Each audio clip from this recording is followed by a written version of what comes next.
சந்தோஷமா சொல்லுங்களேன். ஹல்லேலூயா. அருமையான இந்த மனமகிழ்ச்சி நாளிலே உங்களோடு கூட நான் இருப்பதிலே அதிக சந்தோஷம் அடைகிறேன். இந்த நல்ல நாளிலே கர்த்தருடைய ஆராதனையிலே பங்கு பெறவும், உங்களோடு கூட சேர்ந்து நான் ஜெபிக்கவும், நல்ல வார்த்தைகளை கேட்கவும் கர்த்தர் எனக்கு கொடுத்த கிருபைக்காக நன்றி செலுத்துகிறேன். நல்ல அந்த வாய்ப்பை எனக்கு தந்ததுக்காக தேவாதி தேவனுக்கு நன்றி செலுத்துகிறேன். என்னை அழைத்து பிசி இந்த நேரத்தில் எனக்கு நல்ல வாய்ப்பு கொடுத்த அன்பு போதகருக்கும் என்னை நன்றி நான் தெரிவித்துக் கொள்கிறேன். சபை மக்களாக நேசித்து, எங்கள் ஊழியத்தை நேசித்து, சபையாய் இருந்து இந்த கணக்கு எங்களுக்கு தந்திருக்கீங்க ஊழியங்களுக்காக, அதற்காக நான் நன்றி செலுத்துகிறேன். பல ஆண்டுகளாக பாஸ்டர் நாங்கள் பயணித்து கொண்டிருக்கிறோம். நம்ம திருச்சபையை எங்களுக்காக சிறுவர் ஊழியத்திற்காக திறந்து கொடுத்துருக்குறாங்க பாஸ்டர். நான் 8 வயசில் இயேசுவை சொந்த இரட்சகராக ஏற்றுக்கொண்டேன். ஹல்லேலூயா. அபிஷேகத்தோடு 8 வயசில் இயேசுவை சொந்த இரட்சகராக ஏற்றுக்கொண்டேன். 13 வயசில் வாலிபர்களாக டீன்ஸாக சேர்ந்து எங்கள் சபையில் கூடி இரவு முழுவதும் ஜெபிப்போம், மணிக்கணக்காக ஜெபிப்போம். அப்படி ஜெபிக்கும் பொழுது அதிகாலை நேரத்தில் ஒரு 3 மணிக்கு ஆவியானவருடைய சத்தத்தை கேட்டு அவர் சித்தம் செய்ய நான் அர்ப்பணித்தேன். முழு நேரமாக 13 வயசில் என்னை ஊழியத்துக்கு கர்த்தர் என்னை அழைத்தா அந்த அன்றைக்கே நான் அர்ப்பணித்தேன். படிப்பு காலங்கள்லாம் முடிந்து வேதாங்கம கல்லூரியில் படித்து மிஷினரியாக ஓஎம் என்பது மூலமாக 2.5 வருஷம் கர்நாடகா பகுதியில் ஊழியம் செய்திருக்கிறேன். பல சபைகளில் உதவி ஊழியராக, கிளை சபை போதகராக, சபை போதகராகவும் அந்த ஊழியத்தை கடந்த 25 ஆண்டுகளாக முழு நேரமாக ஊழியத்தை செய்து வருகிறேன். ஹல்லேலூயா, ஹல்லேலூயா. அதில் ஆண்டவர் எனக்கு சிறுவர் ஊழியத்தை திட்டவும் தெளிவுமாய் கர்த்தர் எனக்கு காண்பித்து கொடுத்ததுனால, என் கூட தெளிவாய் ஆண்டவர் என்கிட்ட பேசினதுனால சபை ஊழியத்தில் விடலை. அந்த சபையை பொறுப்பெடுக்காமல் சுவிசேஷகராக இருந்து இன்றைக்கு இந்தியா முழுவதும் பல்வேறு இடங்களில் ஊழியத்தை ஆண்டவரத்தில் ஊழியத்தை செய்து வருகிறேன். கடந்த 4 மாதங்களில் ஸ்ரீலங்கா ஊழியம் செய்ய கர்த்தர் பலன் தந்தார். இன்னும் சில நாடுகளுக்கு போவோம் நம்புகிறேன். பாஸ்டர் 3 இடத்துக்கு கூட்டு போகிறேன்னு இருக்காங்க. கர்த்தர் நாமத்துக்கு வகை உண்டவதாக இன்னும் நிறைய இடங்களிலே சிறுவர் ஊழியத்தை செய்கிறோம். விசேஷமாக சிறுவர் ஊழியர்களை உருவாக்கிக்கிட்டு இருக்கிறோம். பாஸ்டர் சொன்னாங்களே, சீசர்களை உருவாக்கணும்னு சொன்னது போல் சிறுவர் ஊழியர்கள் இன்றைக்கி தேவை. எனவே அந்த சிறுவர் ஊழியர்கள் அந்த பயிற்சியை கொடுத்துக்கிட்டு இருக்கோம். எங்களுக்கு என்ன தெரியுமோ அதை அப்படியே நாங்கள் கற்றுக் கொடுத்துக்கிட்டு இருக்கிறோம். பல இடங்களே கர்த்தர்களை பயன்படுத்தி கொண்டிருக்கிறார். அன்பான மனைவி, 2 ஆண் பசங்க இருக்காங்க, ஆண் பிள்ளைகள் இருக்கிறாங்க. ஒருத்தன் 9th படிக்கிறான், ஒருத்தன் 6th படிக்கிறான். எனக்காக, குடும்பத்திற்காக, எங்கள் ஊழியருக்காக நீங்கள் ஜெபிக்கிறவர்கள், அதனால் உங்களுக்கு இந்த தகவல் சொல்கிறேன். அல்லேலூயா. எங்களுக்காக நீங்கள் ஜெபித்துக் கொள்ளுங்கள். நாம் வாசிக்கலாம். நம்ம இன்றைக்கி கேட்ட வார்த்தையின்படியே சில வார்த்தைகளை நம்ம கேட்க போகிறோம். அதோடைய தொடர்ச்சியாக வேறு கோணத்தில் அதே காரியங்கள் தான் வேறு கோணத்தில் நம்ம பார்க்க போகிறோம். மத்தேயு எழுதின சுவிசேஷ புஸ்தகம் 25ஆம் அதிகாரம் 21ஆம் வசனம். மத்தேயு எழுதின சுவிசேஷம் 25ஆம் அதிகாரம் 21ஆம் வசனம். அவனுடைய எஜமான் அவனை நோக்கி, நல்லது, உத்தமமும் உண்மையுமுள்ள ஊழியக்காரனே, கொஞ்சத்திலே உண்மையாயிருந்தாய், அநேகத்தின் மேல் உன்னை அதிகாரியாக வைப்பேன், உன் எஜமானுடைய சந்தோஷத்திற்குள் பிரவேசி என்றான். மீண்டும் ஒரு ஊழியக்காரனை குறித்து அன்று சொல்லுகிற ஒரு வார்த்தையை தான் நம்ம கேட்கிறோம். உண்மையும் உத்தமமான ஊழியக்காரனே, உண்மையும் உத்தமமான ஊழியக்காரனே. இந்த கால வேளையில் நான் உட்காரும் பொழுது ஆண்டவரின் இதயத்தில் வைத்த ஒரு வார்த்தை உத்தமம். நான் பைபிளை நிப்பாட்டிட்டு உள்ள சர்ச்சுக்குள்ளே என்ட்ரா உடனே பாஸ்டமாக ஜெபிக்கும்போது உத்தமத்தின் ஆவி எங்களுக்கு தாரோன்னு சொன்னாங்க. அப்போ ஆண்டவர் ஆவியானவர் இந்த வார்த்தையை எனக்கு கொடுக்கிறார் என்பதை நான் உறுதிப்படுத்தி கொண்டேன். உத்தமம் உள்ளவர்கள் ஆண்டவருக்கு தேவை. கொஞ்சத்தில் உத்தமம், கொஞ்சத்தில் உண்மை, அநேகத்தில் கர்த்தர் நம்மளை கொண்டு வந்து வைப்பார். அல்லேலூயா. ஸோ இந்த உத்தமமாக இருக்கிறதால் நமக்கு என்ன ஆசீர்வாதங்கள் கிடைக்கும் அப்படின்னு வேதாங்கமத்தில் திருப்பி பார்த்தோன்னு சொன்னால், நீதிமொழிகள் 20ஆம் அதிகாரம் 7வது வசனம். நீதிமொழிகள் 20:7 பார்த்தோன்னு சொன்னால், நீதிமான் தன் உத்தமத்திலே நடக்கிறான், அவனுக்கு பிறகு அவன் பிள்ளைகளும் பாக்கியவான்களாக இருக்கிறார்கள். அல்லேலூயா. அவன் ஒரு நீதிமானாய் நாம் இருக்கிறோன்னு சொன்னால் நாம் உத்தமத்தில் இருக்க வேண்டும். அப்படி உத்தமத்தில் இருப்போம்னு சொன்னால் நாம் மாத்திரமல்ல, நமக்கு பிறகும் நம்முடைய பிள்ளைகள் பாக்கியவான்களாக இருக்கிறார்கள். அல்லேலூயா. அப்போ நம்முடைய பிள்ளைகள் ஆசீர்வாதமாக இருக்க வேண்டுமானால், பிள்ளைகள் ஏசாயா 8:18 சொல்லுது போல பிள்ளைகள் அற்புதங்களாக அடையாளங்களாக இருக்கணுமானால் நாம் உத்தமம் உள்ளவர்களாக இருக்க வேண்டும். ஆமென். நாம் உத்தமத்தில் நடக்க வேண்டும். கொஞ்சத்துலையாவது உண்மையாக இருக்க வேண்டும், கொஞ்சத்துலையாவது உத்தமமாய் நாம் இருக்க வேண்டும். அது மாத்திரமல்ல, சங்கீதத்தின் புஸ்தகம் 84:11 வாசித்தோம் சொன்னால், உத்தமமாய் நடக்கிறவர்களுக்கு அவர் நன்மையை வழங்காது இருக்கிறார். வழங்காது எப்படி நான் நன்மை கொடுப்பேன்னு சொல்றாரு. உத்தமத்தில் இருந்தால் நன்மை கிடைக்கும் அப்படின்னு சொல்கிறார். அது மாத்திரமல்ல, நம்ம உத்தமமாக இருந்தோம்னு சொன்னால் அவர் நமக்கு துணையாக இருப்பேன்னு சொல்லி 2 நாளாகமத்தின் புஸ்தகம் 19:11 சொல்கிறாரு, நான் உனக்கு துணையாக இருப்பேன்னு சொல்கிறார். நீதிமொழிகள் 2:7 பார்க்கும்போது நமக்கு கேடகமாக இருக்கிறார் என்று நம்ம பார்க்கிறோம். யாக்கோபு 1:12 பார்க்கிறோம், ஜீவ கிரீடத்தை பெறுவான் என்று பார்க்கிறோம். 1 நாளாகமம் 29ஆம் அதிகாரத்தில் பார்ப்பதில் அவன் கொடுப்பதில் உண்மை உள்ளவர்களாக இருக்கிறான் பார்க்கிறோம். உத்தமத்தில் இருக்கிற குணத்தில் நல்லவர்களாக இருப்பாங்க பார்க்கிறோம். ஊழியம் பிலிப்பியர் 2:19-12 பார்த்தோன்னா ஊழியத்தில் ஆசீர்வாதத்தை பார்க்கிறோம். இப்படி பல ஆசீர்வாதங்கள் உத்தமமாக இருக்கிறவர்களுக்கு கிடைக்கும் என்று ஆண்டவர் சொல்லியிருக்கிறார். அல்லேலூயா. நம்ம எத்தனைக்கு உத்தமமாய் நம்ம எத்தனை பேர் நடக்க விரும்புகிறீங்க? அல்லேலூயா. ஆமாம், உத்தமம் உத்தமம். நம்மளை பார்த்து ஆண்டவர் சொல்ல ஒரே ஒரு வார்த்தை, கொஞ்சத்தில் உண்மையாக இருந்தான், உத்தமமாக இருந்தான், இவனை என்னுடைய ராஜ்யத்துக்குள்ள உட்பிரசினி. அந்த ஒரு வார்த்தை நம்ம கேட்டால் போதும்.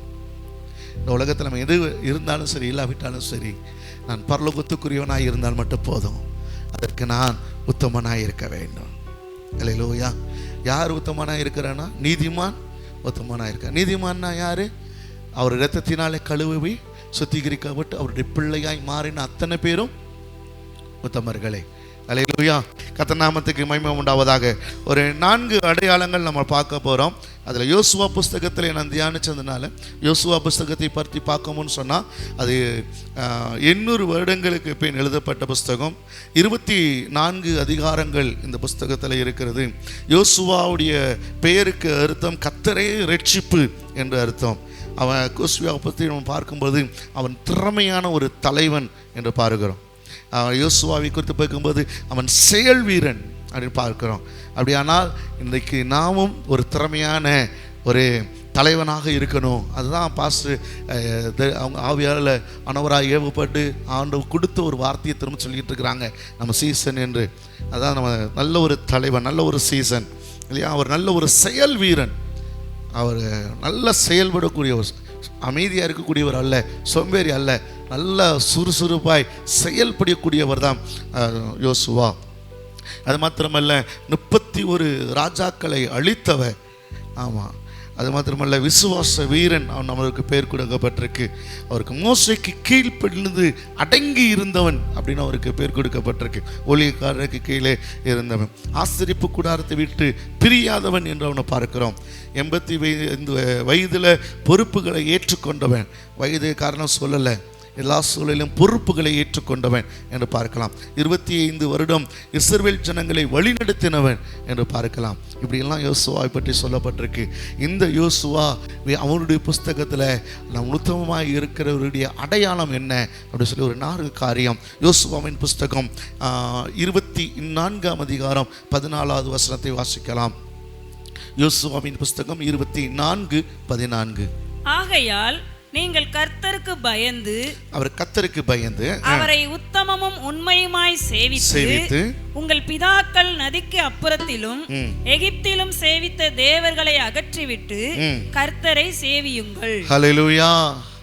அவ உத்தமத்துடைய உத்தமன் அப்படின்னு சொல்லி, இவங்க உத்தமி அப்படின்னு சொல்லி கர்த்தர் நம்மளை அடையாளப்படுத்தணும்னா முதல் அடையாளம் என்ன தெரியுமா? அவருடைய அருவருப்புகள், கர்த்தருக்கு அருவருக்கிற காரியங்களை அகற்ற வேண்டும்.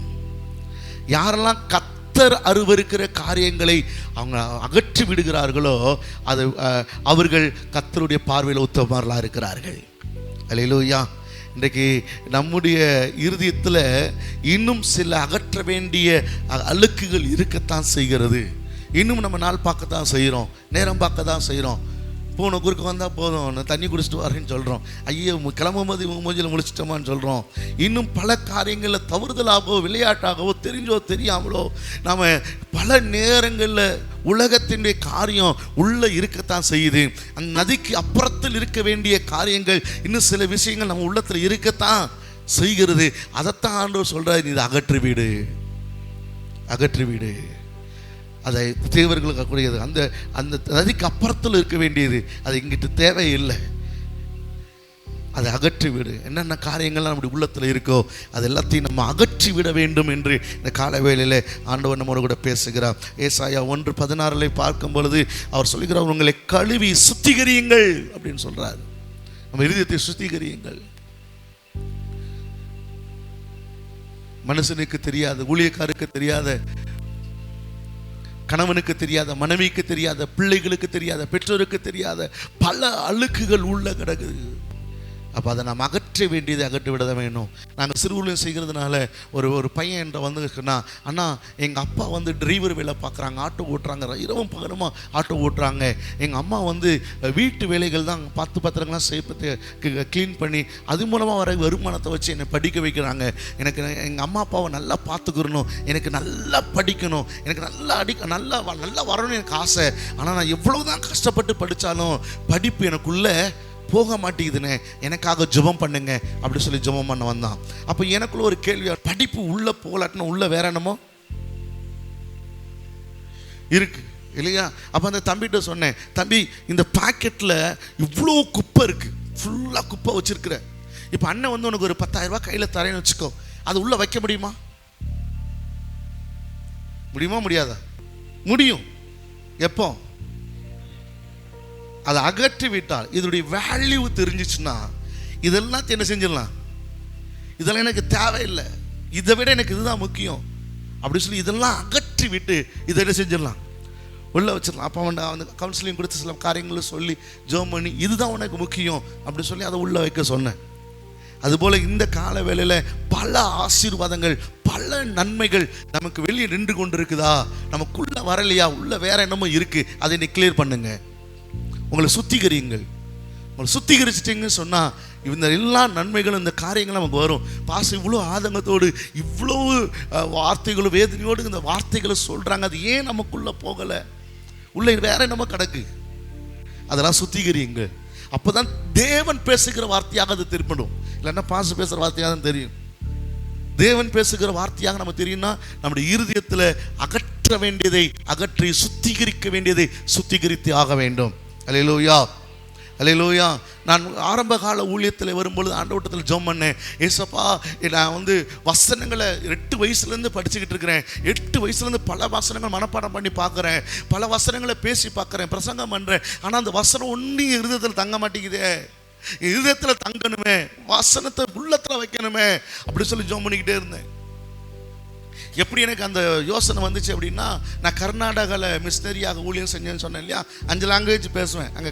அங்கே ஊழியத்தில் மிஷினரியாக இருந்ததுனால அப்போ அங்கே கன்னடத்தை கற்றுக்கிட்டு கன்னடத்திலேயே ப்ரோக்ராம் பண்ணோம். அப்படி பண்ணும்பொழுது ஒரு பொண்ணு நான் ஜெபம் நடத்தும் போது கண்ணீர் வடித்து தேம்பி அழுகிறா. ஒரே வார்த்தையை திரும்ப சொல்லி ஜெபம் பண்ணுறான். எனக்கு அந்த வார்த்தை தெரியல, ரொம்ப அந்த அளவுக்கு கன்னடம் தெரியாது இல்லையா. அவர் ஒரு பாட்டு ஆரம்பித்து ஒரு நண்பர்கிட்ட போய், பிரதர் இந்த வார்த்தைக்கு என்ன அர்த்தம் அப்படின்னு கேட்டேன்.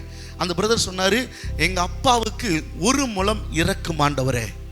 ஏசப்பா எங்கள் அப்பாவுக்கு எப்படியாச்சும் 1 முழம் இறக்கிறீங்க. ஏசப்பா எங்கள் அப்பாவுக்கு 1 முழம், ஒரு முழம் இந்த அளவு சொல்கிறேன், 1 முழம் எப்படியாவது ஏசப்பா எனக்கு இறக்கிறீங்க அப்படின்னு சொல்லி அந்த பொண்ணு திரும்ப இந்த ஒரு வார்த்தை சொல்லி ஜெபிக்கிறா. ஏதாவது புரிஞ்ச?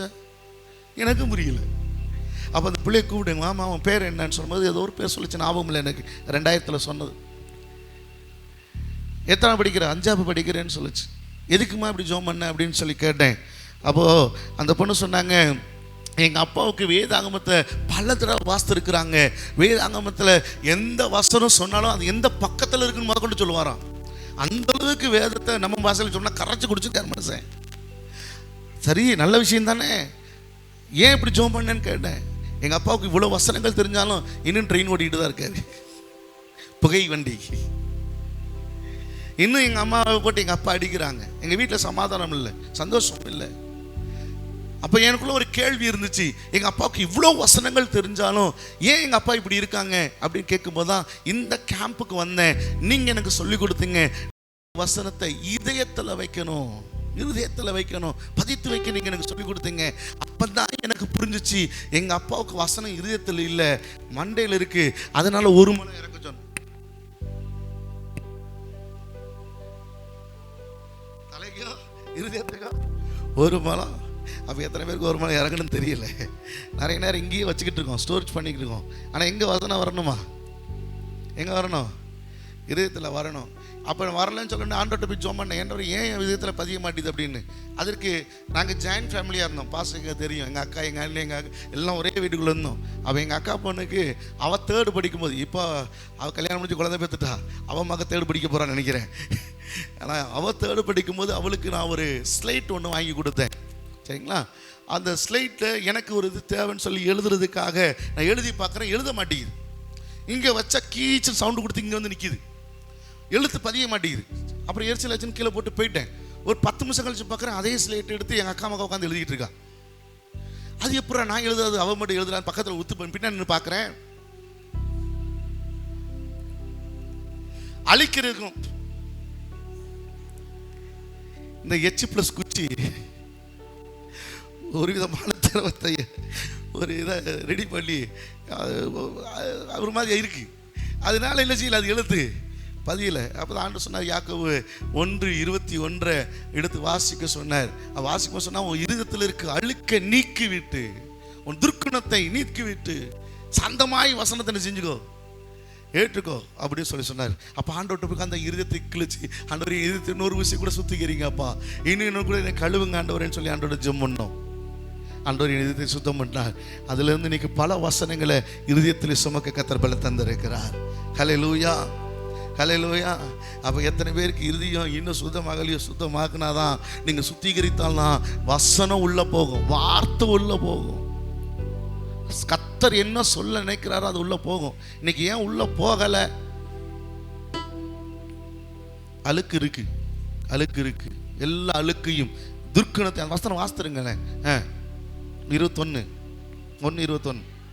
ஆகையால் நீங்கள் எல்லாவித அழுக்கையும் கொடிய துர்க்குணத்தையும் ஒழித்துவிட்டு உங்கள் உள்ளத்தில் நாட்டப்பட்டதாயும் உங்கள் ஆத்துமாக்களை ரட்சிக்க வல்லமை உள்ளதாய் இருக்கிற வசனத்தை சாந்தமாய் ஏற்றுக்கொள்ளுங்கள்.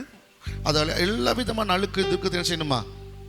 அகற்றிவிட்டு திருவசனத்தை ஏற்றுக்கொள்ளணும்னு சொல்லியிருக்கு. சரியா? ரைட். நான் நேராக அடுத்த காரியங்களுக்கு நான் போகிறேன். 2வது ஒரு காரியம். முதல் காரியம் என்ன சொன்னேன்? கர்த்தருக்கு அருவருக்கிற காரியங்கள், அவருக்கு அருவருக்கிற காரியங்கள் எல்லாம் அகற்றி விடுகிறவன் உத்தமன். அவன் தான் உத்தமன், அகற்றி விடுகிறவன். 2வது காரியம், யோசுவா எழுதின புஸ்தகம், சரித்திர புஸ்தகம் 24ஆம் அதிகாரம் 15வது வசனம். யோசுவா 24:15. கர்த்தரை சேவிக்கிறது உங்கள் பார்வைக்கு ஆகாததாய் கண்டால் பின்ன யாரை சேவிப்பீர்கள் என்று இன்று தெரிந்து கொள்ளுங்கள். நதிக்கு அப்புறத்தில் உங்கள் பிதாக்கள் சேவித்த தேவர்களை சேவிப்பீர்களோ? நீங்கள் வாசம் பண்ணுகிற தேசத்து குடிகளாகிய எமோரியவின் தேவர்களை சேவிப்பீர்களோ? நானும் என் வீட்டாருமோ வென்றால் கர்த்தரையே சேவிப்போம் என்றான். ஹல்லேலூயா, ஹல்லேலூயா. நதிக்கு அப்புறத்துல சேவிப்பீங்களோ, ரோமரிகளை சேவிப்பீங்களோ, நீங்கள் அவர் சேவிப்பீங்களோ, நீங்கள் இதை பண்ணுவீங்களோ, நீங்கள் எதை வேணாலும் பண்ணுங்க, நானோ என்றால் நான் விட்டார் என்றால் கர்த்தரையே சேவிப்போம். அல்லேலூயா. யார் என்ன பண்ணாலும் சரி, யார் என்ன வேணாலும் பண்ணாலும் சரி, நான் கர்த்தரை சேவிப்பேன். இந்த உறுதியாக இருக்கிறவன் உத்தமன். கர்த்தருடைய வார்த்தையில், கர்த்தருடைய ஊழியத்தில், சபையில், சிசுத்துவத்தை பற்றி பாசிக்கிறவங்கள சொல்கிறேன். சிசுத்துவத்தில் உறுதியாக இருக்கிறவன், அப்படியே ஆட்டம் கண்டுக்கிறவர் இல்லை, பேலன்ஸ் இல்லாமல் இங்கிட்ட அப்படியே இருக்கிறவங்க இல்லை. உறுதியாக என்னன்னாலும் சரி, என்ன நடந்தாலும் சரி. நிறைய சாட்சிகள் சொன்னாங்க இல்லையா? தாய்மாரை மறித்து போனாலும் சரி, என்ன வியாதி வந்தாலும் சரி, தனக்குள்ள எல்லாவற்றையும் இழந்தாலும் சரி, யார் என்ன பேசினாலும் சரி, என்ன காரியம் நடந்தாலும் சரி, உறுதியாக நிற்கணும். இன்றைக்கி எத்தனை பேர் ஒத்துக்கிற போகிறீங்க? எத்தனை பேர் சொல்ல போகிறீங்க, கர்த்தருடைய காரியத்தில் நான் உறுதியாக இருப்பேன், கர்த்தருடைய காரியத்தில் அவரை சேவிப்பதில் நான் உறுதியாக இருப்பேன், ஜெபிக்கிறதுல உறுதியாக இருப்பேன், கொடுக்கறதுல உறுதியாக இருப்பேன், ஊழியம் செய்கிறதுல உறுதியாக இருப்பேன். யார் என்ன வேணாலும் சொல்லட்டுங்க, யார் என்ன வேணால் பண்ணட்டுங்க, நான் இப்படி தான். எத்தனை பேர் சொல்ல முடியும்? அல்லேலூயா. ஏன்னா வேதாகமத்தில் அதுக்கு நிறைய ஆதாரங்களை சொல்லலாம். சத்ரேக் மேஷாக் ஆபேத்நேகோலாம் எல்லாரையும் நிறைய காரியங்களை சொல்லலாம். அவர்கள் என்ன வேணாலும் பண்ணட்டும், ஆனால் நாங்கள் ஆராதிக்கிற தேவன் நாங்கள் ஆராதிக்கிறோம். அவர் எங்களை தப்பி வைக்க வளர்கிறாங்க. நீ என்ன வேணாலும் பண்ணு, நான் ஆராதிப்பேன் கர்த்தரை அப்படின்னு சாத்திரம் தானியேல் சொல்கிறாரு. நீ எதை வேணாலும் நான் இதை தான் செய்வேன், ஏன்னா நான் கர்த்தருடைய பிள்ளை. எல்லாவற்றிலும் உறுதியாக இப்படி வேதாகமத்தில் நிறைய பேரை சொல்லலாம். யோபுவை சொல்லலாம். என்ன நடந்தாலும் சரி அதில் உறுதியாக இருந்த மனைவியே வந்து அவர் தூசித்து ஜீவனை விடுன்னு சொன்னாலும் அந்த உத்தமத்தில் அவர் என்ன செஞ்சார்? உறுதியாக, எல்லாவற்றிலும் உறுதியாக இருக்கிறவன் ஒரு உத்தமன் என்று பார்க்கிறோம். ஏன்னா நான் ஆராதிக்கிறவன் தேவன் உண்மை உள்ளவன். அதை ஒரே ஒரு வார்த்தை வந்தனால உங்களை உற்சாகப்படுத்துறதுக்காக ஒரு நடந்த சம்பவத்தை நான் சொல்லிவிட்டு நான் அடுத்த 2 பயந்து சொல்லி முடிச்சிடுறேன். சரியா? மதுரை மாவட்டத்தில் பிரசவத்திற்காக ஒரு தாயார் அனுமதிக்கப்பட்டாங்க. அந்த ரிப்போர்ட்டை பார்த்த டாக்டர் சொன்னாங்க, குழந்தை திரும்பாமல் இருக்குது, தலை திரும்பாமல் இருக்குது, மாலை சுற்றி இருக்கிறது, இந்த குழந்தை பிரசவிப்பதற்கு சீஃப் டாக்டர் தான் வரணும், இதை ஆப்ரேட் பண்ணி தான் எடுக்கணும் அப்படின்னு சொல்கிறாங்க. அவர் சீஃப் டாக்டர் வந்து அவரு செக் பண்ணி பார்த்துட்டு சொல்கிறாரு, 2 உயிரை ஏதாவது ஒன்றையாவது நான் காப்பாற்றி தாரேன், என்னால் முடிஞ்சதை பண்ணுறேன் அப்படின்னு சொல்லிட்டு அவர் போய் தனக்கான முயற்சி பண்ணுறாரு. ஆனால் அந்த ஆப்ரேஷன் முடியும் பொழுது அவருடைய திறமையினால் 2 உயிரையும் காப்பாற்றிட்டாரு. ஆனால் அந்த குழந்தை என்ன செய்யலை? அழுகலை. குழந்தை அழுகலை. அப்போ அந்த குழந்தையை அழ வைப்பதற்கு என்னென்ன காரியங்களை செய்ய முடியுமோ அதெல்லாம் செய்கிறாங்க. குழந்தை பிறந்து கிட்டத்தட்ட 2.25 மணி நேரம் ஆயிடுச்சு. குழந்தை அழுகலை, எந்த காரியமும் நடக்கலை. இந்த பக்கம் அவங்க கிறிஸ்தவ குடும்பமாக இருக்கனால 2.25 மணி நேரம் இங்கே ஜோம் பண்ணிக்கிட்டு இருக்கிறாங்க, இங்கே 2.25 மணி நேரம் மருத்துவர்கள் முயற்சி பண்ணிக்கிட்டு இருக்கிறாங்க. இப்போ ஒரு செய்தி வருது, என்னவா இருக்கும்? ஹலோ, இருக்கீங்களா? 2.25 மணி நேரம் மருத்துவர்கள் முயற்சி பண்ணியிருக்கிறாங்க. 2.25 மணி நேரம் குடும்பமே உட்காந்து ஜோம் பண்ணிக்கிட்டு இருக்கு. ஊழியக்காரங்க எல்லாம் சேர்ந்து ஜோம் பண்ணிட்டு இருக்காங்க. என்ன செய்தி வந்திருக்குன்னு நினைக்கிறீங்க? அந்த குழந்தை நல்லா இருக்கு, கரங்களை தட்டி ஆண்டவருக்கு நன்றி செலுத்துவோம் அப்படின்னு சொல்லி இருந்திருக்கலாம். ஆனால் அந்த குழந்தை மரிச்சு போச்சு. எல்லா பேப்பர்ஸ்லாம் ரெடி பண்ணிட்டாங்க. அந்த கூட்டத்தில் இருந்து யாரோ ஒருத்தர் நல்ல வார்த்தையாக சொல்லியிருக்கிறாங்க. என்ன வார்த்தை அப்படின்னா, கடைசியாக ஒரு முறை அந்த மூஞ்ச தாயிட்ட என்ன செஞ்சிடலாம், காட்டிடலான்னு சொல்லி யாரோ ஒருத்தர் சொல்ல, அதுக்கு ஏற்பட்டு கொண்டு போய் தாயிட்ட கொடுக்கும்போது மயக்க தெளிஞ்சு அந்த நிலைமையில் கண்ணீர் வெடித்து இருதயத்தின் ஆழத்திலிருந்து கர்த்தரை நோக்கி பார்த்து சொன்னாங்களாம், நான் ஆராதிக்கிற தேவன் ஜீவன் உள்ளவன். இந்த குழந்தைய நான் கருவில் இருக்கும்போது ஊழியத்துக்கு தாரேன்னு சொன்னேன். செத்து போன பிணத்தையா நான் ஊழியத்து கொடுக்க முடியும்? நான் ஆராதிக்கிற ஜீவன் உள்ள தேவன் தானே. என் பிள்ளைக்கு நீ ஜீவனை தந்தா நான் இந்த குழந்தைய ஊழியத்துக்கு தருவேன் அப்படின்னு பிரதிஷ்டை பண்ணிட்டாங்க. பிணத்தை பிரதிஷ்டை பண்றாங்க. கிரியை இல்லாத விசுவாசம் செத்தது. அந்த தாய் உடனே அந்த குழந்தைய எடுத்து ஆகாரம் கொடுக்க ஆரம்பிச்சிருக்கிறாங்க, பால் கொடுக்க ஆரம்பிச்சிருக்கிறாங்க. சுற்றி இருக்கிறவங்களாம் பார்த்து சொன்னாங்க, அம்மா குழந்தைய கொடுமா, மற்ற காரியத்தை பார்க்கணும், இப்போ கொடுப்பி பால் கொடுத்துக்கிட்டு இருக்கு, உடனே என்ன ஆகிப்போச்சு கொடுன்னு சொல்லும்போது அந்த அம்மா உறுதியாகி சொன்னாங்களாம், நான் ஆராதிக்கிற தேவன் உண்டு. வேணா நீ செக் பண்ணி பாரு. அம்மா நாங்கெல்லாம் செக் பண்ணிட்டோம், எல்லாம் பேப்பர் ரெடியா இருக்கு, இப்போ செக் பண்ணி பாருங்கயா. அந்த டாக்டர் அந்த அம்மாவுடைய ஆறுதலுக்காக கையை பிடித்து பாட்டாராம், நின்று நாடி துடித்து நிற்கிறாரு. ஹல்லேலூயா. நாங்கள் சிறுவூழியம் செய்கிறதுனால ஒரு பையன் என்ற வந்துன்னா, அண்ணா எங்கள் அப்பா வந்து டிரைவர் வேலை பார்க்குறாங்க, ஆட்டோ ஓட்டுறாங்க, இரவும் பகலுமா ஆட்டோ ஓட்டுறாங்க. எங்கள் அம்மா வந்து வீட்டு வேலைகள் தான் பார்த்து பத்திரங்களாம் செய்ய க்ளீன் பண்ணி அது மூலமாக வர வருமானத்தை வச்சு என்னை படிக்க வைக்கிறாங்க. எனக்கு எங்கள் அம்மா அப்பாவை நல்லா பார்த்துக்கிறணும், எனக்கு நல்லா படிக்கணும், எனக்கு நல்லா வரணும்னு எனக்கு ஆசை. ஆனால் நான் எவ்வளோ தான் கஷ்டப்பட்டு படித்தாலும் படிப்பு எனக்குள்ளே போக மாட்டேங்குதுன்னு, எனக்காக ஜெபம் பண்ணுங்க அப்படி சொல்லி ஜெபம் பண்ண வந்தான். அப்போ எனக்குள்ள ஒரு கேள்வி, படிப்பு உள்ள போகலாட்டினா உள்ள வேற என்னமோ இருக்கு இல்லையா? அப்போ அந்த தம்பிகிட்ட சொன்னேன், தம்பி இந்த பாக்கெட்டில் இவ்வளோ குப்பை இருக்கு, ஃபுல்லாக குப்பை வச்சிருக்கிற, இப்போ அண்ணன் வந்து உனக்கு ஒரு 10,000 ரூபாய் கையில் தரேன்னு வச்சுக்கோ, அது உள்ள வைக்க முடியுமா? முடியுமா முடியாதா? முடியும். எப்போ?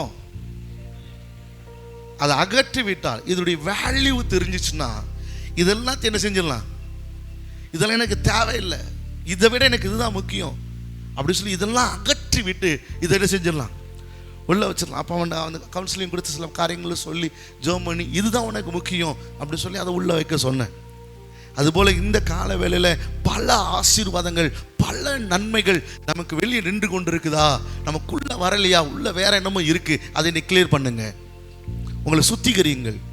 உங்களை சுத்திகரிச்சிட்டிங்கன்னு சொன்னால் இந்த எல்லா நன்மைகளும் இந்த காரியங்களும் நமக்கு வரும். இவ்வளோ ஆதங்கத்தோடு இவ்வளோ வார்த்தைகளும் வேதனையோடு இந்த வார்த்தைகளை சொல்கிறாங்க. அது ஏன் நமக்குள்ளே போகலை, உள்ளே வேற என்னமோ கிடக்கு. அதெல்லாம் சுத்திகரியுங்க. அப்போ தான் தேவன் பேசுகிற வார்த்தையாக அது திருப்படும். இல்லைன்னா பேசுகிற வார்த்தையாக தான் தெரியும். தேவன் பேசுகிற வார்த்தையாக நம்ம தெரியும்னா நம்முடைய இருதயத்தில் அகற்ற வேண்டியதை அகற்றி சுத்திகரிக்க வேண்டியதை சுத்திகரித்து ஆக வேண்டும். அல்லேலூயா, அல்லேலூயா.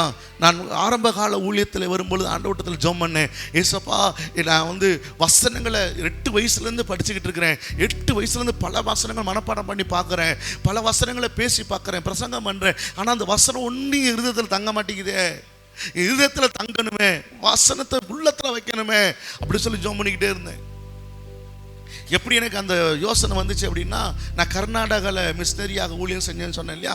5 லாங்குவேஜ் பேசுவேன். அங்கே ஊழியத்தில் மிஷினரியாக இருந்ததுனால அப்போ அங்கே கன்னடத்தை கற்றுக்கிட்டு கன்னடத்துலேயே ப்ரோக்ராம் பண்ணோம். அப்படி பண்ணும்பொழுது ஒரு பொண்ணு நான் ஜெபம் நடத்தும் போது கண்ணீர் வடித்து தேம்பி அழுகிறா. ஒரே வார்த்தையை திரும்ப சொல்லி ஜெபம் பண்ணா. எனக்கு அந்த வார்த்தை தெரியல, ரொம்ப அந்த அளவுக்கு கன்னடம் தெரியாது இல்லையா. அவர் பாட்ட ஆரம்பித்து ஒரு நண்பர்கிட்ட போய், பிரதர் இந்த வார்த்தைக்கு என்ன அர்த்தம் அப்படின்னு கேட்டேன். அந்த பிரதர் சொன்னார், எங்கள் அப்பாவுக்கு 1 முழம் இறக்கும் ஆண்டவரே. ஏசப்பா, எங்கள் அப்பாவுக்கு எப்படியாச்சும் 1 முழம் இறக்கிறீங்க. ஏசப்பா, எங்கள் அப்பாவுக்கு 1 முழம், ஒரு முழம், இந்த அளவு சொல்கிறேன், 1 முழம் எப்படியாவது ஏசப்பா எனக்கு இறக்கிறீங்க அப்படின்னு சொல்லி அந்த பொண்ணு திரும்ப இந்த ஒரு வார்த்தை சொல்லி ஜெபிக்கிறா. ஏதாவது புரிஞ்ச? எனக்கும் புரியல. அப்போ அந்த பிள்ளையை கூப்பிடுங்க, மாமா அவன் பேர் என்னன்னு சொல்லும்போது ஏதோ ஒரு பேர் சொல்லிச்சு, ஞாபகம் இல்லை எனக்கு, 2000 சொன்னது. எத்தனை படிக்கிற? 5ஆவது படிக்கிறேன்னு சொல்லிச்சு. எதுக்குமா இப்படி ஜெபம் பண்ண அப்படின்னு சொல்லி கேட்டேன். அப்போது அந்த பொண்ணு சொன்னாங்க, எங்கள் அப்பாவுக்கு வேதாகமத்தை பல தடவை வாசித்துருக்குறாங்க. வேதாகமத்தில் எந்த வசனம் சொன்னாலும் அது எந்த பக்கத்தில் இருக்குன்னு முதற்கொண்டு சொல்லுவாராம். அந்தளவுக்கு வேதத்தை நம்ம பாஷையில் சொன்னால் கரைச்சி குடிச்சுட்டார் மனுஷன். சரி, நல்ல விஷயம் தானே, ஏன் இப்படி ஜெபம் பண்ணேன்னு கேட்டேன். எங்கள் அப்பாவுக்கு இவ்வளோ வசனங்கள் தெரிஞ்சாலும் இன்னும் ட்ரெயின் ஓட்டிகிட்டு தான் இருக்காரு, புகை வண்டி. இன்னும் எங்கள் அம்மாவை போட்டு எங்கள் அப்பா அடிக்கிறாங்க. எங்கள் வீட்டில் சமாதானம் இல்லை, சந்தோஷம் இல்லை. அப்போ எனக்குள்ள ஒரு கேள்வி இருந்துச்சு, எங்கள் அப்பாவுக்கு இவ்வளோ வசனங்கள் தெரிஞ்சாலும் ஏன் எங்கள் அப்பா இப்படி இருக்காங்க அப்படின்னு கேட்கும்போது தான் இந்த கேம்புக்கு வந்தேன். நீங்கள் எனக்கு சொல்லி கொடுத்தீங்க, வசனத்தை இதயத்தில் வைக்கணும், இருதயத்தில் வைக்கணும், பதித்து வைக்க நீங்கள் எனக்கு சொல்லி கொடுத்தீங்க. அப்போ தான் எனக்கு புரிஞ்சிச்சு, எங்கள் அப்பாவுக்கு வசனம் இருதயத்தில் இல்லை, மண்டையில் இருக்கு. அதனால 1 முழம் இறக்க சொன்னேன். தலைக்கோ இருதயத்துக்கோ 1 முழம். அப்போ எத்தனை பேருக்கு 1 முழம் இறங்கணும்னு தெரியல. நிறைய நேரம் இங்கேயே வச்சுக்கிட்டு இருக்கோம், ஸ்டோரேஜ் பண்ணிக்கிட்டு இருக்கோம். ஆனால் எங்கே வசனம் வரணுமா? எங்கே வரணும்? இதயத்தில் வரணும். அப்போ வரலன்னு சொல்லணும். ஆண்டோட்ட போய் ஜெபம் பண்ணேன், ஏன் விதத்தில் பதிய மாட்டேது அப்படின்னு. அதற்கு நாங்கள் ஜாயின்ட் ஃபேமிலியாக இருந்தோம். பாஸ்டருக்கு தெரியும், எங்கள் அக்கா, எங்கள் அண்ணன், எங்கள் எல்லாம் ஒரே வீட்டுக்குள்ளே இருந்தோம். அவள் எங்கள் அக்கா பொண்ணுக்கு அவள் 3rd படிக்கும்போது, இப்போ அவள் கல்யாணம் முடிஞ்சு குழந்தை பெற்றுட்டா, அவள் மக 3rd படிக்க போகிறான்னு நினைக்கிறேன். ஆனால் அவள் 3rd படிக்கும்போது அவளுக்கு நான் ஒரு ஸ்லைட் ஒன்று வாங்கி கொடுத்தேன். சரிங்களா? அந்த ஸ்லைட்டில் எனக்கு ஒரு இது தேவைன்னு சொல்லி எழுதுறதுக்காக நான் எழுதி பார்க்குறேன், எழுத மாட்டேங்குது. இங்கே வச்சா கீச்சு சவுண்டு கொடுத்து இங்கே வந்து நிற்கிது, எழுத்து பதிய மாட்டேங்குது. அப்புறம் எரிச்சல் ஆச்சுன்னு கீழே போட்டு போயிட்டேன். ஒரு 10 நிமிஷம் கழிச்சு பார்க்குறேன், அதே ஸ்லேட் எடுத்து எங்கள் அக்கா மகா உட்காந்து எழுதிட்டு இருக்கா. அது எப்போ நான் எழுதாது, அவள் மட்டும் எழுதுறான். பக்கத்தில் உத்து பின்னாடி நின்று பார்க்குறேன், அழிக்கிறதுக்கும் இந்த H+ குச்சி ஒரு விதமான திரவத்தை ஒரு இதை ரெடி பண்ணி ஒரு மாதிரி இருக்கு. அதனால என்ன செய்யல, அது எழுத்து பதியலை. அப்போ தான் ஆண்டு சொன்னார், யாக்கோபு 1:21 எடுத்து வாசிக்க சொன்னார். வாசிக்க சொன்னால், உன் இருதயத்தில் இருக்க அழுக்க நீக்கி விட்டு, உன் துர்க்குணத்தை நீக்கி விட்டு, சந்தமாய் வசனத்தை செஞ்சுக்கோ. ஏற்றுக்கோ அப்படின்னு சொன்னார். அப்போ ஆண்டவர்கிட்ட போய் அந்த இருதயத்தை கிழிச்சு, ஆண்டவர் இருதயத்தை இன்னொரு விஷயம் கூட சுத்திக்கிறீங்கப்பா, இன்னும் கூட என்னை கழுவுங்க ஆண்டவரேன்னு சொல்லி ஆண்டோட ஜெபம் பண்ணோம். ஆண்டவர் இருதயத்தை சுத்தம் பண்ணார். அதிலிருந்து இன்னைக்கு பல வசனங்களை இருதயத்தில் சுமக்க கர்த்தர் பலன் தந்திருக்கிறார். ஹல்லேலூயா, ஹல்லேலூயா. அப்போ எத்தனை பேருக்கு இருதயம் இன்னும் சுத்தமாகலையோ? சுத்தமாக்குனாதான், நீங்கள் சுத்திகரித்தால்தான் வசனம் உள்ள போகும், வார்த்தை உள்ள போகும். கர்த்தர் என்ன சொல்ல நினைக்கிறாரோ அது உள்ள போகும். இன்னைக்கு ஏன் உள்ள போகலை? அழுக்கு இருக்கு, அழுக்கு இருக்கு. எல்லா அழுக்கையும் துர்க்குணத்தை வசனம் வாசித்துருங்களேன். 21:1. ஆகையால் நீங்கள் எல்லாவித அழுக்கையும் கொடிய துர்க்குணத்தையும் ஒழித்துவிட்டு உங்கள் உள்ளத்தில் நாட்டப்பட்டதாயும் உங்கள் ஆத்துமாக்களை ரட்சிக்க வல்லமை உள்ளதாய் இருக்கிற வசனத்தை சாந்தமாய் ஏற்றுக்கொள்ளுங்கள். அதால எல்லா விதமான அழுக்கு துர்க்கத்தை செய்யணுமா? அகற்றிவிட்டு திருவசனத்தை ஏற்றுக்கொள்ளணும்னு சொல்லியிருக்கு. சரியா? நான் நேராக அடுத்த காரியங்களுக்கு நான் போகிறேன்.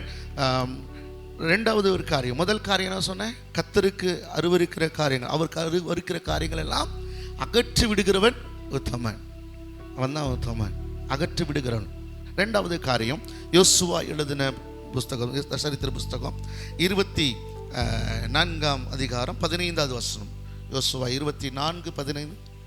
கர்த்தரை சேவிக்கிறது உங்கள் பார்வைக்கு ஆகாததாய் கண்டால் பின்ன யாரை சேவிப்பீர்கள் என்று இன்று தெரிந்து கொள்ளுங்கள். நதிக்கு அப்புறத்தில் உங்கள் பிதாக்கள் சேவித்த தேவர்களை சேவிப்பீர்களோ? நீங்கள் வாசம் பண்ணுகிற தேசத்து குடிகளாகிய எமோரியவின் தேவர்களை சேவிப்பீர்களோ? நானும் என் வீட்டாருமோ வென்றால் கர்த்தரையே சேவிப்போம் என்றான். ஹல்லேலூயா, ஹல்லேலூயா. நதிக்கு அப்புறத்துல சேவிப்பீங்களோ, ரோமரிகளை சேவிப்பீங்களோ, நீங்கள் அவர் சேவிப்பீங்களோ, நீங்கள் இதை பண்ணுவீங்களோ, நீங்கள் எதை வேணாலும் பண்ணுங்க, நானோ என்றால் நான் விட்டார் என்றால் கர்த்தரையே சேவிப்போம். அல்லேலூயா. யார் என்ன பண்ணாலும் சரி, யார் என்ன வேணாலும் பண்ணாலும் சரி, நான் கர்த்தரை சேவிப்பேன். இந்த உறுதியாக இருக்கிறவன் உத்தமன். கர்த்தருடைய வார்த்தையில், கர்த்தருடைய ஊழியத்தில், சபையில், சிசுத்துவத்தை பற்றி பாசிக்கிறவங்கள சொல்கிறேன், சிசுத்துவத்தில் உறுதியாக இருக்கிறவன், அப்படியே ஆட்டம் கண்டுக்கிறவர் இல்லை, பேலன்ஸ் இல்லாமல் இங்கிட்ட அப்படியே இருக்கிறவங்க இல்லை, உறுதியாக என்னன்னாலும் சரி, என்ன நடந்தாலும் சரி. நிறைய சாட்சிகள் சொன்னாங்க இல்லையா, தாய்மாரை மறித்து போனாலும் சரி, என்ன வியாதி வந்தாலும் சரி, தனக்குள்ள எல்லாவற்றையும் இழந்தாலும் சரி, யார் என்ன பேசினாலும் சரி, என்ன காரியம் நடந்தாலும் சரி, உறுதியாக இருக்கணும். இன்றைக்கி எத்தனை பேர் ஒத்துக்கிற போகிறீங்க?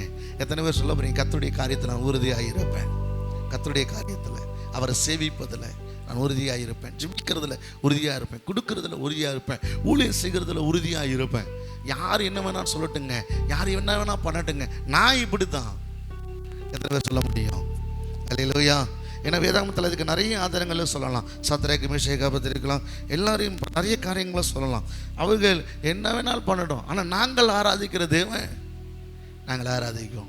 அவர் எங்களை தப்பி வைக்க வளர்கிறாங்க. நீ என்ன வேணாலும் பண்ணு, நான் ஆராதிப்பேன் கர்த்தரை அப்படின்னு சாத்திரம் தானியேல் சொல்கிறாரு. நீ எதை வேணாலும் நான் இதை தான் செய்வேன், ஏன்னா நான் கர்த்தருடைய பிள்ளை. எல்லாவற்றிலும் உறுதியாக இப்படி வேதாகமத்தில் நிறைய பேரை சொல்லலாம். யோபுவை சொல்லலாம். என்ன நடந்தாலும் சரி அதில் உறுதியாக இருந்த மனைவியே அவர் தூசித்து ஜீவனை விடுன்னு சொன்னாலும் அந்த உத்தமத்தில் அவர் என்ன செஞ்சார்? உறுதியாக, எல்லாவற்றிலும் உறுதியாக இருக்கிறவன் ஒரு உத்தமன் என்று பார்க்கிறோம். இல்லை, நான் ஆராதிக்கிறவன் தேவன் உண்மை உள்ளவன். அதை ஒரே ஒரு வார்த்தை வந்தனால உங்களை உற்சாகப்படுத்துறதுக்காக ஒரு நடந்த சம்பவத்தை நான் சொல்லிவிட்டு நான் அடுத்த 2 பயந்து சொல்லி முடிச்சிடுறேன். சரியா? மதுரை மாவட்டத்தில் பிரசவத்திற்காக ஒரு தாயார் அனுமதிக்கப்பட்டாங்க. அந்த ரிப்போர்ட்டை பார்த்த டாக்டர் சொன்னாங்க, குழந்தை திரும்பாமல் இருக்குது, தலை திரும்பாமல் இருக்குது, மாலை சுற்றி இருக்கிறது, இந்த குழந்தை பிரசவிப்பதற்கு சீஃப் டாக்டர் தான் வரணும், இதை ஆப்ரேட் பண்ணி தான் எடுக்கணும் அப்படின்னு சொல்கிறாங்க. அவர் சீஃப் டாக்டர் அவரு செக் பண்ணி பார்த்துட்டு சொல்கிறாரு, 2 உயிரை ஏதாவது ஒன்றையாவது நான் காப்பாற்றி தாரேன், என்னால் முடிஞ்சதை பண்ணுறேன் அப்படின்னு சொல்லிட்டு அவர் போய் தனக்கான முயற்சி பண்ணுறாரு. ஆனால் அந்த ஆப்ரேஷன் முடியும் பொழுது அவருடைய திறமையினால் 2 உயிரையும் காப்பாற்றிட்டாரு. ஆனால் அந்த குழந்தை என்ன செய்யலை? அழுகலை. குழந்தை அழுகலை. அப்போ அந்த குழந்தைய அழ வைப்பதற்கு என்னென்ன காரியங்களை செய்ய முடியுமோ அதெல்லாம் செய்கிறாங்க. குழந்தை பிறந்து கிட்டத்தட்ட 2.25 மணி நேரம் ஆயிடுச்சு. குழந்தை அழுகலை, எந்த காரியமும் நடக்கலை. இந்த பக்கம் அவங்க கிறிஸ்தவ குடும்பமாக இருக்கனால 2.25 மணி நேரம் இங்கே ஜோம் பண்ணிக்கிட்டு இருக்கிறாங்க. இங்கே 2.25 மணி நேரம் மருத்துவர்கள் முயற்சி பண்ணிக்கிட்டு இருக்கிறாங்க. இப்போ ஒரு செய்தி வருது, என்னவா இருக்கும்? ஹலோ, இருக்கீங்களா? 2.25 மணி நேரம் மருத்துவர்கள் முயற்சி பண்ணியிருக்கிறாங்க. 2.25 மணி நேரம் குடும்பமே உட்காந்து ஜோம் பண்ணிக்கிட்டு இருக்கு. ஊழியக்காரங்க எல்லாம் சேர்ந்து ஜோம் பண்ணிட்டு இருக்காங்க. என்ன செய்தி வந்திருக்குன்னு நினைக்கிறீங்க? அந்த குழந்தை நல்லா இருக்கு, கரங்களை தட்டி ஆண்டவருக்கு நன்றி செலுத்துவோம் அப்படின்னு சொல்லி இருந்திருக்கலாம். ஆனா அந்த குழந்தை மரிச்சு போச்சு. எல்லா பேப்பர்ஸ்லாம் ரெடி பண்ணிட்டாங்க.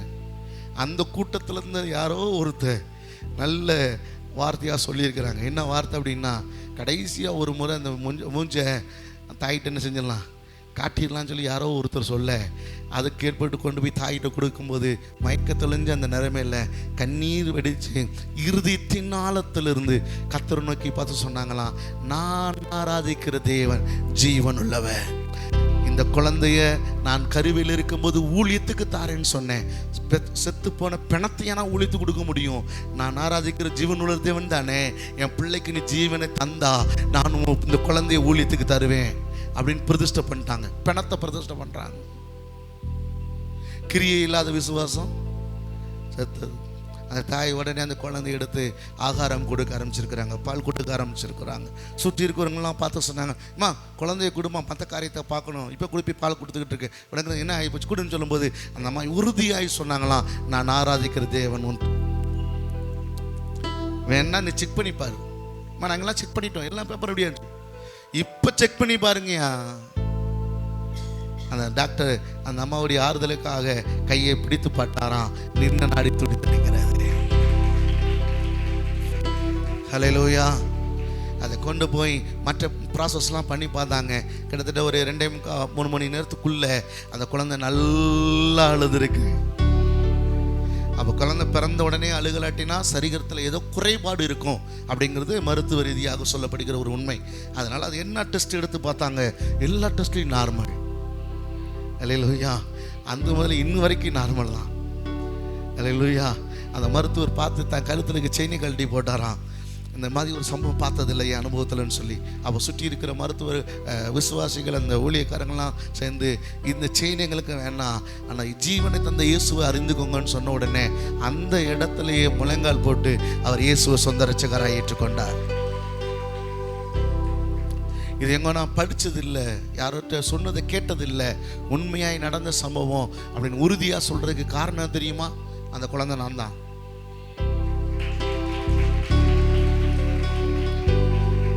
பத்தோட 11 அத்தோட இது ஒன்றுன்னு தூக்கி போட்டுருந்தேன். இன்னைக்கு உங்க முன்னாடி நான் இல்லை. என்ன தாயாருடைய உறுதித்தன்மை என்ன நடந்தா சரி, கர்த்தரை நான் ஆராதிக்கிறேன், அவர் ஜீவனில் வருங்க. எனக்கு அவங்க உறுதியாய் நின்றதுனால இன்னைக்கு உங்க முன்னாடி நானும் நிற்க முடியுது.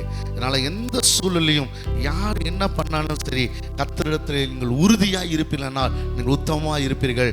உங்களை பார்த்து ஆண்டவர் சொல்லுவார், வாங்க உள்ளவா உள்ளவா, என் பரதேசத்தில் வா அப்படின்னு ஆண்டவர் அழைப்பார். மூன்றாவது ஒரு காரியம் நான் சொல்லி முடிக்கிறேன். யோசுவாவின் புஸ்தகம் 24:23.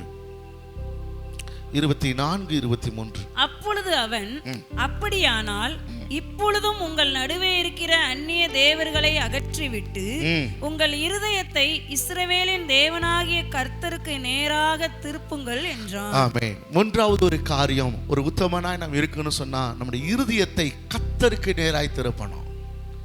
ஆமென் சொல்லுங்க. ஹல்லேலூயா. ஆனால் சங்கீதக்காரன் சொல்லுகிறான், இருதயம் மண்ணோடு ஒட்டி இருக்குது. இன்னைக்கு உங்க இருதயம் எங்கே ஒட்டி இருக்கு? நம்ம இதுக்கு முன்னாடி கேட்டது போல பொண்ணுலையும் பொருள்லையும் நகையிலையும் பதவியிலையும் இன்னைக்கு உங்க இருதயம் ஒட்டி கிடக்குதா? கீழானவைகளை அல்லாமல் மேலானவைகளே நாடுங்கள் என்று சொல்கிறது. ஒரே ஒரு மிருகஜீவம் மட்டும் தான் கீழேயே பார்த்துட்டு இருக்கோம், சாகும்போது மட்டும்தான் மேலே பார்க்கும். நான் சொல்லலை அதை. இன்னைக்கு நம்ம நிறைய நேரம் கீழேயே பார்த்துட்டு இருக்கோம், கீழே உள்ளவைகளே அல்ல மேலானவைகளே. நம்ம இருதயத்தை அவருக்கு நேரம் திருப்பணும். ஏன்னா இந்த இருதயத்திலிருந்து புறப்படுகிறது தான் மனுஷன் என்ன செய்யுது, தீட்டுப்படுது. இதுதான் மகா கேடு உள்ளது, திருக்கு உள்ளது. மற்ற மார்க்கு 7:20-21 ஒரு 13 காரியங்கள் இருதயத்திலிருந்து தான் புறப்படுக்குதான். அதுதான் மனுஷனை தீட்டுப்படுத்துதான். அப்படிப்பட்ட இந்த இருதயத்தை தான் ஆண்டவர் எனக்கு நேராக என்ன செய்யுங்க, திருப்பு. உலகத்துக்கு அல்ல, இந்த பணத்துக்காக அல்ல, எனக்கு நேராய் திருப்பு. யாரெல்லாம் தன் இருதயத்தை கர்த்தருக்கு நேராய் திருப்புறார்களோ அவர்கள் உத்தமர்கள். அல்லேலூயா. அப்போ இந்த காலை ஆராதனை வேளையில் உங்கள் இருதயம் யாரை நோக்கி இருக்கிறது? நேற்று அழகா பாசு சொன்னாங்க, ஒரு வசனம் சொன்னாங்க, கர்த்தரை நோக்கி. கர்த்தரை நோக்கி. அந்த வார்த்தை திரும்ப திரும்ப நான் தியானிச்சுட்டே இருந்தேன். அந்த வார்த்தை ஆண்டவரையும் கூட பேசினேன், கர்த்தரை நோக்கி. ஒரே ஒரு வாசனம் தான். நேற்று இங்கே ஆசிரியர் பேச்சில் பாசு செய்தி கொடுக்கும் வார்த்தையை சொன்னாங்க, ஆனால் இருதயம் கர்த்தரை நோக்கி இருக்குதா? கர்த்தரை நோக்கி மட்டும் இன்னும் பார்த்தா பல ஆசீர்வாதங்கள், நன்மைகள் கிடைக்கும். ஹல்லேலூயா, ஹல்லேலூயா. நான் ஏன் தான் சொல்கிறேன், நான் அனுபவித்து சொல்கிறேன். சிறுவர் ஊழியத்தில் வெல்கம் இருக்கும், இன்கம் இருக்காது. நிறைய பேர் கேட்பாங்க, எப்படியா சிறுவர் ஊழியம் செய்கிறீங்க, என்னையா பண்ணுறீங்க? 25 வருஷம் ஆச்சுங்க, மாதம் 50 ரூபாய் தரேன்னு சொல்கிற ஒருத்தர் கூட எனக்கு கிடையாது. ஆனால் கடன் வாங்காமல் கர்த்தர் என்னை வைத்திருக்கிறார். நிறைய ஊழியர்களுக்கு என்னை கொடுக்க வச்சிருக்கிறாரு. காரணம் என்ன தெரியுமா? அவர் இதில் உறுதியாகி அவரையே நோக்கி பார்த்துக்கிட்டு இருக்கிறோம். அன்னைக்கு வேண்டியது அன்னைக்கு தாங்காண்டவரேன்னு சொல்லி அவரை நோக்கி பார்த்து அவருடைய கொடுக்குற பலத்தில் ஓடிக்கிட்டு இருக்கிறோம். அந்த இருதயத்தையும் அவரை நோக்கி இருக்குமானால் என்னை நடத்தின ஆண்டவர் உங்களை நடத்துவார். ஒன்றுமே இல்லாமலும் கர்த்தர் என்னை நடத்துகிறார். சாட்சியாக என்ன பல சாட்சிகளை என்னால் சொல்ல முடியும். கர்த்தர் என்னை நடத்தி வருகிற பாதைகளை நான் நிறைய சொல்ல முடியும். அதெல்லாம் வேண்டாம், நான் ஒரே வார்த்தையை முடிக்கிறேன், உங்கள் இருதயத்தை கர்த்தருக்கு நேராய் திருப்புங்கள். அல்லேலூயா. கடைசி ஒரு வார்த்தையை சொல்லி நாம் ஜெபிக்கலாம். கர்த்தர் நாமத்துக்கு மகிமையுண்டாவதாக. யோசுவாவின் புஸ்தகம் 14ஆம் அதிகாரம் 8வது வசனத்தையும் 9வது வசனத்தையும் வாசிக்கலாம். யோசுவா 14:8-9. ஆனாலும் என்னோட கூட வந்த என் சகோதரர் ஜனத்தின் இருதயத்தை கரைய பண்ணினார்கள். நானோ என் தேவனாகிய கர்த்தரை உத்தமமாய் பின்பற்றினேன். அந்நாளிலே மோசே, நீ என் தேவனாகிய கர்த்தரை உத்தமமாய் பின்பற்றினபடியினால் உன் கால் மிதித்த தேசம் உனக்கும் உன் பிள்ளைகளுக்கும் என்றைக்கும் சுதந்திரமாய் இருக்க கடவுது என்று சொல்லி ஆணையிட்டார். அல்லேலூயா, அல்லேலூயா. பாருங்க, கால் மிதிக்கிற இடம்லாம் உனக்கும் பிள்ளைகளுக்கும் என்றென்றைக்கும் சுதந்திரமாக இருக்க கிடவுது, உனக்கு எல்லா ஆசீர்வாதங்களும் கிடைக்கும் அப்படின்னு சொன்னால் ஆமீன் சொல்கிறோம், அல்லேலூயா சொல்கிறோம். கிடைக்கும், நிச்சயமாக கிடைக்கும். நான் வேதாகமத்தில் நான் கற்றுக்கொண்ட ஒரு ஃபார்முலா என்ன தெரியுமா? நான் செய்ய வேண்டியதை நான் செஞ்சால் அவர் செய்ய வேண்டியதை அவர் செய்வார். இது நான் கற்றுக்கொண்ட ஃபார்முலா. அது ஒன்று தான். என்ன தெரியுமா? என்னால் செய்ய முடியாததான் அவர் செய்வார். நான் செய்ய வேண்டியதை நான் தான் செய்யணும், அவர் செய்ய மாட்டார். நான் செல்லு மினிசி பண்ணுறதுனால டெமோக்ராட்டியை பழகிட்டேன். உங்களுக்கு ஒரு உதாரணத்துக்கு சொல்கிறேன். இப்போ என் கையில் ஒரு பாக்கெட்டில் பென் வச்சுருக்கேன். இந்த பெண்ணை ஃபுல் பீட்டில் போட்டுட்டு இப்போ நான் தண்ணி கூட குடிக்காமல் உபவாசம் இருந்து ஜெபிக்கிறேன், ஏசப்பா இந்த பெண் என் பாக்கெட்டுக்கு வரணும்னு சொல்லி. அவரால் செய்ய முடியுமா? முடியுமா? முடியாதா? முடியும். அவரால் செய்ய முடியாத காரியம் ஆனால் செய்ய மாட்டார். ஏன் தெரியுமா? இதை எடுக்கிறதுக்கு கை இருக்குது, இது எடுக்க எனக்கு தெரியும், இது என்னால் முடியும், இதை நான் தான் செய்யணும். இது அவர் செய்ய மாட்டார். புரிஞ்சவங்க மாட்டாமேன்னு சொல்லுங்க. அப்படியானால் வேதாகமத்தில் இருக்கிற பல ஆசீர்வாதங்கள், நன்மைகள் இருக்குன்னா அந்த நன்மையை பெற்றுக்கொள்ள ஒரு கட்டளை இருக்குது. தேர் இஸ் a commandment, நிபந்தனை இருக்குது. இதை செய்தால் இது கிடைக்கும், இதை செய்தால் கிடைக்கும். அப்போ இந்த கீழே உள்ள வசனத்தின்படி உங்களுக்கு அந்த தேசத்தெல்லாம் உங்களுக்கு கொடுக்கணும் அப்படின்னா அங்கே ஒரு கமாண்ட்மெண்ட் சொல்கிற, அவரை பின்பற்று, அவரை பின்பற்று. யோவான் 8:12 வாசித்தோன்னு சொன்னால், நான் உலகிற்கு ஒளியாக இருக்கிறேன், என்னை பின்பற்றுகிறவன் இருளிலே நடவாமல் அவன் ஜீவ ஒளியை அடைந்திருப்பான். அவன் யாரெல்லாம் அவரை பின்பற்றுகிறோமோ அவருக்கு ஜீவ ஒளி நிச்சயம் உண்டு, அவர் பரலோக ராஜ்யம் நிச்சயம் உண்டு. அவரை பின்பற்றுகிறவர்களா சீசர்கள் என்று நம்ம பார்த்துட்டு வரோம். அந்த நிறைய காரியங்கள் ஆண்டவங்களோட பேசிகிட்டு இருக்கிறார். அவன் இன்றைக்கு மீண்டும் நான் சொல்கிறேன், இன்னும் பின்பற்றி வா, என்ன பின்பற்றி வா. இன்னும் மனிதர்களை பின்பற்றி போகாத. இன்றைக்கி நிறைய வாலிப பசங்களில் சின்ன பசங்கள்லாம் பார்ப்போம். அன்றைக்கெலாம் ஒரு பையனை பார்த்தேன், இடுப்பில் ஃபேண்ட்டில் போய் இங்கே இடுப்பில் போடுறான்னா இங்கே போட்டு அப்படியே பைல் சொந்த மாதிரி நடந்து போகிறான். எப்போ கீழே விழுகிறவங்க பையன் உள்ள பிராண்டெல்லாம் வெளியே தெரியுது. இப்படி தான் ரோட்டில் போகுது. ஏன்டா அப்படி போகிறேன்னு அவன் போட்டிருக்கான், நான் போட்டிருக்கேன். முடியை வெட்டிக்கிட்டு இருக்கும்போது என்ன அவசரம் தெரியல, பாதியில் வந்திருப்பான் போல, ஒரு பக்கம் வெட்டிருக்கு ஒரு பக்கம் வெட்டலை, கேட்டால் ஃபேஷன், அவன் வெட்டியிருக்கான். நம்ம பணம் கொட்டி சப்பி போட்டு போய் வாரான். அன்றைக்கி ஒரு தங்கச்சி பார்த்தேன், ட்ரெஸ்ஸு கிழிஞ்சிருந்துச்சு. நான் கூப்பிட்டீங்க, வாமா பார்க்க என் மக மாதிரி இருக்கிற, ட்ரெஸ்ஸு கிழிஞ்சிருக்கு, இந்த சேஃப்டி பின் வச்சு குத்திக்க அப்படின்னேன். போங்க, எனக்கு நான் நேத்தா வாங்கினேன் 8000 ரூபா, கிழிஞ்சு போன ட்ரெஸ்ஸு 8000 ரூபாயா. கேட்டால் அவள் போடுறா, நானும் போடுறேன். அடுத்தவங்களை பார்த்து ஃபாலோ கூடாது. நமக்கு மாதிரியா, எல்லாவற்றுக்கும் மாதிரியா என் இயேசு இருக்கிறார். அவருடைய அடிச்சுவடுகளை நீங்கள் பின்பற்றி போங்க. எத்தனை பேர் பின்பற்ற ரெடியாக இருக்கிறீங்க? ரொம்ப கஷ்டமான வார்த்தை தான் இது. நான் இலேச சொல்லிட்டேன், ஆனால் செயல்முறையில் அது ரொம்ப கஷ்டம்தான். ஆனால் பின்பற்றி பாருங்கள், அதுக்கான ஆசீர்வாத நிச்சயம் உண்டு. இந்த வேதத்தில் வாசித்த போலவே ஆணையிட்டது ஆண்டு தருவார். அல்லேலூயா. ஆண்டவர் மீண்டும் அந்த வார்த்தையை சொல்லலாம், கர்த்தர் உங்களை உண்மையும் உத்தமுள்ளவராய் என்னை உத்தமத்தில் இருக்கணும்னா அந்த யார் வந்து உத்தமன்? அருவருப்புகளை அகற்றி விடுகிறவர்கள் உத்தமர்கள். ரெண்டாவது, நான் உறுதியாய் பிடித்துக் கொள்ளவர்கள் உத்தமர்கள். மூன்றாவது காரியம், சத்தமா, இருதயத்தை திருப்புகிறவர்கள் உத்தமர்கள். நான்காவது, அவரை பின்பற்றவர்கள் உத்தமர்கள். கண்களை மூடி ஜெபிப்போம். இயேசு தாங்குவா, முழங்கால் படிடுவோமா? அவரே சுமப்பார், ஒரு போதும் கைவிடவே மாட்டார். இயேசு தாங்குவார், அவரே சுமப்பார், இயேசு தாங்குவார், அவரே சுமப்பார், ஒரு போதும் கைவிடவே மாட்டார்.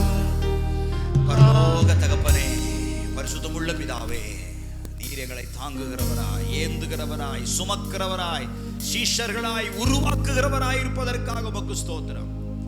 சீஷர்கள் அப்படியே பிறப்பதில்லை, நீங்கள் உலகமெங்கும் போய் சகல சிருஷ்டிக்கும் சுவிசேஷத்தை பிரசங்கித்து அவர்களை சீஷர் ஆக்குங்கள் என்றீர்.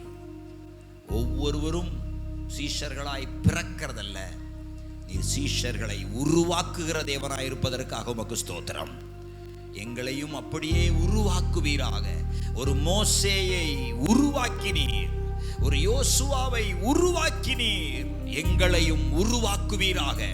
எங்களை உருவாக்கும் போது, எங்களை செதுக்கும் போது அது வலிக்கத்தான் செய்யும், ஆனாலும் எங்களை உருவாக்குவீராக, உருவாக்குவீராக. உடைய ஜனத்தை ஆசீர்வதியும், உடைய வருகை காயத்தப்படுத்தும். எங்களோடு இரும், மீதியான நேரத்தை பொறுப்படுத்திக் கொள்ளும்.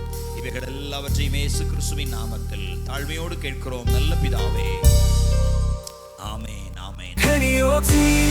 where heaven draws near, voices of praise casting out fear, hearts awakened by His embrace, as we see our God face to face.